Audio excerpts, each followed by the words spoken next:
السلام عليكم.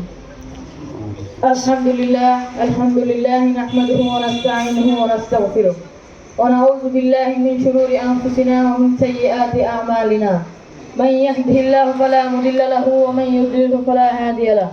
وأشهد أن لا إله إلا الله وحده لا شريك له وأشهد أن محمدا عبده ورسوله. أما بعد فأعوذ بالله من الشيطان الرجيم. بسم الله الرحمن الرحيم. إن الصلاة تنهى عن الفحشاء والمنكر. قال النبي صلى الله عليه وسلم الصلاة معراج المؤمنين. Today I will tell you a secret story. This key open the door to Jannah. আমি আজ আপনাদের এমন এক চমৎকার গোপন চাবির গল্প বলবো যেই চাবি দিয়ে দরজা খুললেই জান্নাত। আপনারা কি জানেন সেই চাবিটির নাম কি? হ্যাঁ, সেই চাবিটির নাম হলো নামাজ। আজকের আলোচনা বিষয় নামাজের গুরুত্ব, the importance of Salah in our life.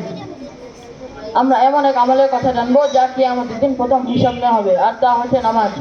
নামাজ কি? নামাজ মানে আল্লাহর সঙ্গে কথা বলা। আমরা নামাজের দোয়া করি, শুকরিয়া জানাই। আল্লাহ তাআলা কোরআনে বলেছেন, ইন্নাস সালাতা তানহা আনিল ফাহশাই ওয়াল মুনকার। She will appear similarly and wrong way. নিশ্চয় নামাজ অশ্লীলতা ও মন্দকার থেকে বিরত রাখে। সালাহ is not just written, it's purification of the soul. যে ব্যক্তি নামাজ মনোযোগ দিয়ে পড়ে সে সহজে পাপ করে লিপ্ত হয় না। নামাজ একজন মুমিনের জন্য। রাসূল সাল্লাল্লাহু আলাইহি ওয়াসাল্লাম কিভাবে গুরুত্ব দিতেন নামাজকে? রাসূল সাল্লাল্লাহু আলাইহি ওয়াসাল্লাম মুমিনদের বলতেন, as-সালাতু মি'রাজুল মুমিনিন। নামাজ হলো মুমিনের জন্য মেরাজ। Prayer is the ascension of the believer. মেরাজের রাতে আল্লাহ তাআলা সরাসরি রাসূল সাল্লাল্লাহু আলাইহি ওয়াসাল্লামের উপর নামাজ ফরজ করেন। Think about it, everything in Islam came down, but Salah came directly from the heaven. Thanks all jazakumullah khair. Assalamu alaikum warahmatullah.